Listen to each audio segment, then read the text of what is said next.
ओम श्री गणेशाय नमः। नमस्कार दोस्तों, स्वागत है आप सभी का हमारे चैनल भक्ति ज्ञान में। दोस्तों, आज मैं आपको आश्विन कृष्ण गणेश संकष्टी चतुर्थी व्रत की कथा सुना रहा हूँ।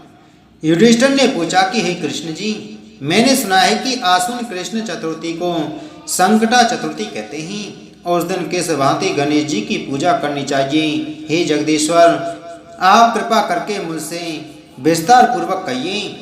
श्री कृष्ण जी ने उत्तर में कहा कि प्राचीन काल में यही प्रश्न पार्वती जी ने गणेश जी से किया था कि हे देव, क्वार मास में किस प्रकार गणेश जी की पूजा की जाती है, उसके करने का क्या फल होता है, मेरी जानने की इच्छा है। यह सुनकर हंसते हुए गणेश जी ने कहा कि हे माता, सिद्धि की कामना रखने वाले व्यक्ति को चाहिए कि आश्विन मास में कृष्ण नामक गणेश जी की पूजा पूर्वोक्त विधि से करें। इस दिन भोजन न करें तथा क्रोध, पाखंड, लोभ आदि का परित्याग कर गणेश जी के स्वरूप का ध्यान करते हुए पूजन करें। आश्विन कृष्ण चतुर्थी का व्रत संकट नाशक है। इस दिन हल्दी और दूब का हवन करने से सप्त दीप वाली पृथ्वी का राज हस्तगत प्राप्त होता है। एक समय की बात है कि बाणासुर की कन्या ऊषा ने स्वप्नावस्था में अनिरुद्ध का स्वप्न देखा। अनिरुद्ध के विरह से वह इतनी कामासक्त हो गई कि उसके चित्त को किसी भी प्रकार से शांति नहीं मिल रही थी। उसने अपनी सहेली चित्रलेखा से त्रिभुवन के संपूर्ण प्राणियों के चित्र बनवाए।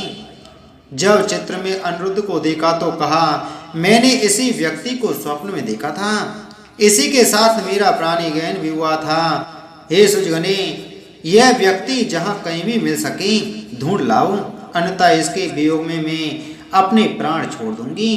अपनी सखी की बात सुनकर चित्रलेखा अनेक स्थानों में खोज करती हुई द्वारकापुरी में आ पहुंची। वहां अनिरुद्ध को पहचान कर उसने उसका अपहरण कर लिया, क्योंकि वह राक्षसी माया जानने वाली थी। रात्रि में पलंग सहित अनिरुद्ध को उठाकर वह गोधूली बेला में बाणासुर की नगरी में प्रविष्ट हुई। इधर प्रद्युम्न को पुत्र शोक के कारण असाध्य रोग से ग्रसित होना पड़ा। अपने पुत्र प्रद्युम्न एवं पौत्र अनिरुद्ध की घटना से कृष्ण जी भी विकल हो उठे। रुक्मिणी भी पौत्र के दुख से दुखी होकर बिलखने लगी। पतिव्रता रुक्मिणी खिन्न मन से कृष्ण जी से कहने लगी कि हे नाथ, हमारे प्रिय पौत्र का किसने हरण कर लिया, अथवा वह अपनी इच्छा से ही कहीं गया है।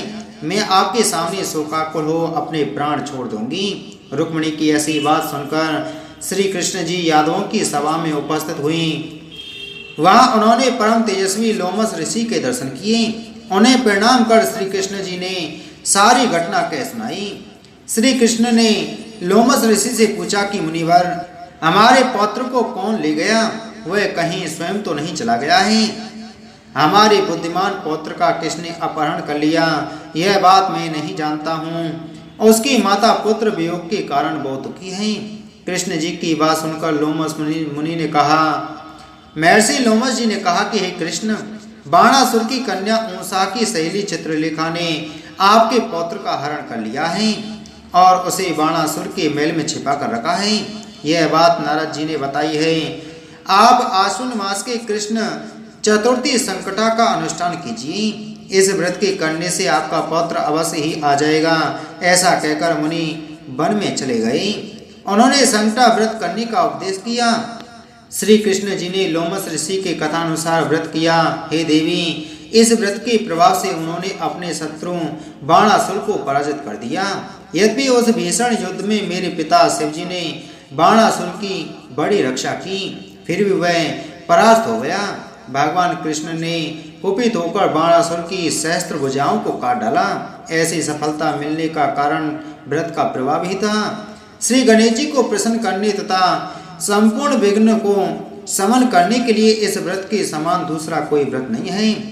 विश्व भ्रमण तथा तीर्थ भ्रमण के निमित्त इससे बढ़कर सुखदायक व्रत दूसरा नहीं है।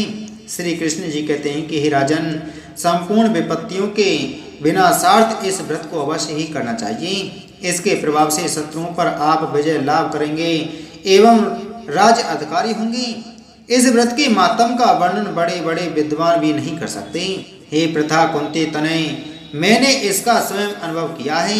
यह मैं आपसे सत्य कह रहा हूँ। बोलो गणेश भगवान की जय।